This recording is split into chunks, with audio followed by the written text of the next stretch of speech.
BA second year. आज का topic है रीतिकालीन कवियों की प्रमुख प्रवृत्तियाँ। रीतिकाल के अधिकांश कवि राजाओं के आश्रय में रहे थे, अतः अपने आश्रयदाताओं के पराक्रम, दान, यश आदि का आलंकारिक वर्णन करने से इन्हें धन की प्राप्ति होती थी।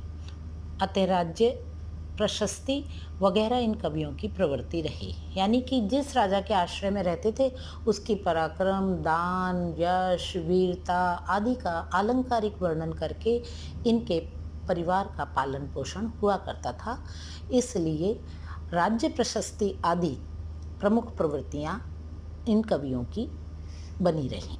रीतिकालीन कवियों की प्रमुख प्रवृत्ति रीति निरूपण एवं लक्षण ग्रंथों का निर्माण रही है। इतना ही नहीं, अपने विलासी राजाओं की विलास वृत्ति को संतुष्ट करने के लिए इन्होंने श्रृंगार प्रधान रचनाएं भी बहुत बड़ी मात्रा में लिखी। इसके अतिरिक्त भक्ति व नीतिपरक रचनाएं भी लिखी गई। तो कुल मिलाकर के यदि हम देखते हैं तो रीतिकाल के कवियों ने अपने राजाओं को प्रसन्न करने के लिए श्रृंगार प्रधान रचनाएं, भक्ति एवं नीतिपरक रचनाएं लिखी। तो अब हम आज यहाँ इस काल की प्रमुख प्रवृत्तियों को पर दृष्टिपात करेंगे। परीक्षा की दृष्टि से भी ये टॉपिक बहुत इम्पॉर्टेंट है कि चूँकि हमारा टॉपिक रहता है रीतिकालीन काव्य का इतिहास, तो रीतिकालीन काव्य के इतिहास में रीतिकालीन कवियों की काव्य प्रवृत्तियाँ बहुत प्रमुख स्थान रखती हैं। तो रीतिकालीन काव्य प्रवृत्तियाँ मुख्य रूप से 11 प्रकार की मानी गई हैं।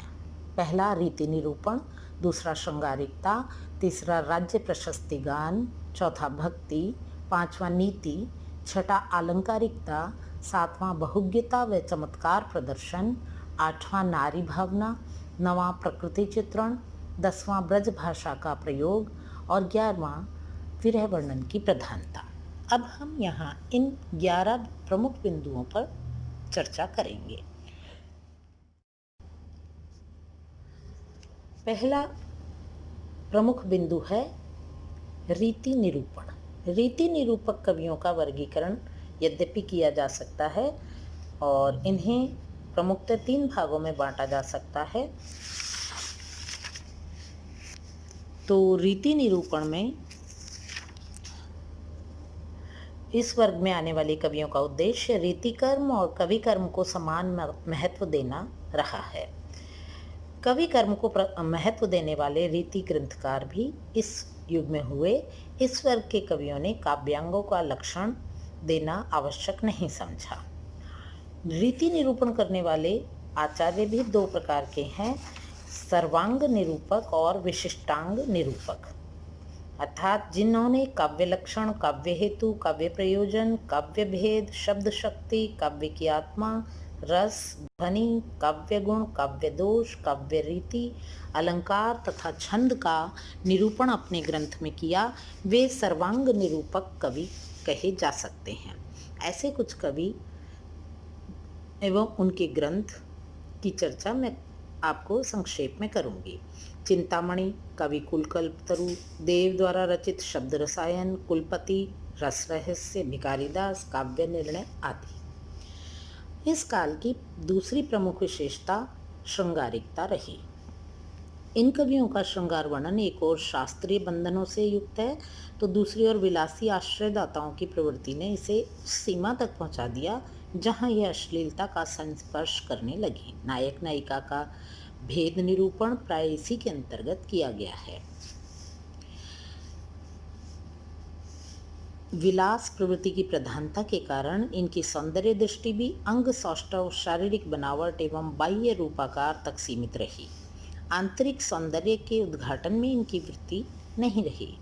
नारी के प्रति सामंती दृष्टि होते हुए भी कहीं कहीं स्वकीय प्रेम के दृश्य उपलब्ध हो जाते हैं। अगली विशेषता है आलंकारिकता। रीतिकालीन काव्य में अलंकरण की प्रधानता है। कविता सुंदरी को अलंकारों से सजाने में वे कवि कर्म की सार्थकता समझते थे। अर्थात कवि कर्म करना कविता को अलंकारों से सुसज्जित करना ही उनका लक्ष्य था। अलंकारों के प्रति इनका मोह अति प्रबल था। यानी कि वे कविता में अलंकारों का प्रयासपूर्वक प्रयोग करते थे। रीतिकालीन कवियों के लिए अलंकार शास्त्र की जानकारी एक अनिवार्यता थी, और क्योंकि इसके बिना उसे सम्मान मिलना कठिन था। अगली विशेषता है आश्रयदाताओं की प्रशंसा।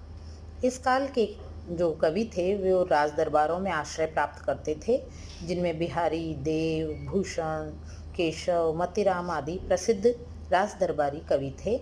अतः ये स्वाभाविक था कि वे अपने आश्रयदाताओं की प्रशंसा में काव्य रचना करते हैं। बहुज्ञता एवं चमत्कार प्रदर्शन है अगली विशेषता का नाम।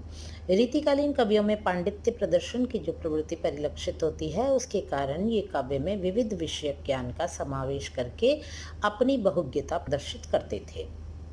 जैसे बिहारी के काव्य में ज्योतिष, पुराण, आयुर्वेद, गणित, कामशास्त्र, नीति, चित्रकला आदि अनेक विषयों की जानकारी मिलती है। यमक, श्लेष, अनुप्रास जैसे शब्दालंकारों का प्रयोग भी चमत्कार प्रदर्शन करने की दृष्टि से इन्होंने रीति काव्य में किया है। ये लोग इसी को कवि कर्म समझते थे। वर्ण विषय की मार्मिकता आदि पर इन्होंने इतना ध्यान नहीं दिया जितना अलंकार योजना पर ध्यान दिया गया। अगली विशेषता का नाम है भक्ति एवं नीति।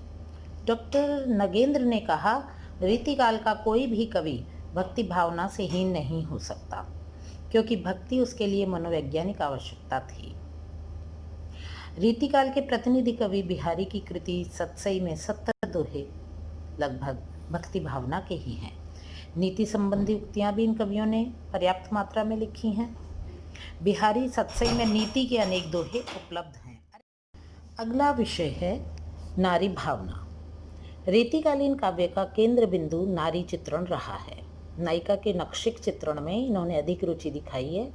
नारी के ऐन्द्रिक बाह्य रूप के निरूपण में ही उनकी वृत्ति अधिक रमी है।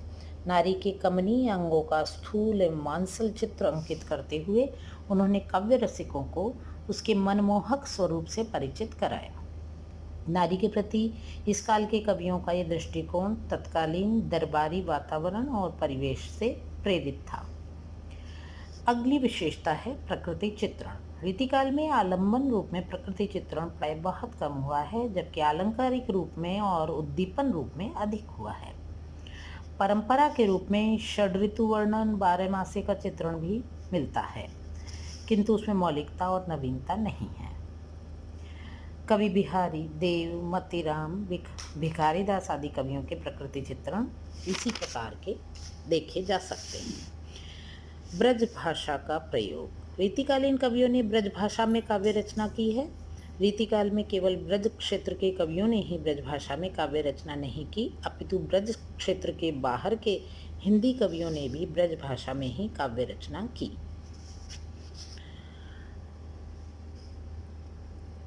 यह भी उल्लेखनीय है कि अधिकतर रीति ग्रंथों का निर्माण अवध क्षेत्र में हुआ, अतः इस काल की ब्रजभाषा में प्राप्त होने वाले अवधी शब्द अस्वाभाविक नहीं हैं।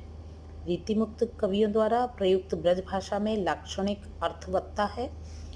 घनानंद की भाषा की प्रशंसा करते हुए कवि लिखते हैं, भाषा के लक्षक और व्यंजक बल की सीमा कहाँ तक है। इस तरह से आज के टॉपिक को आप समझ पाए होंगे, और ये जो प्रमुख प्रवृत्तियाँ हैं इस काल की, तो इनके विषय में मैंने आपको समझाया। अगले विषय में फिर एक नया टॉपिक लेकर के आते हैं।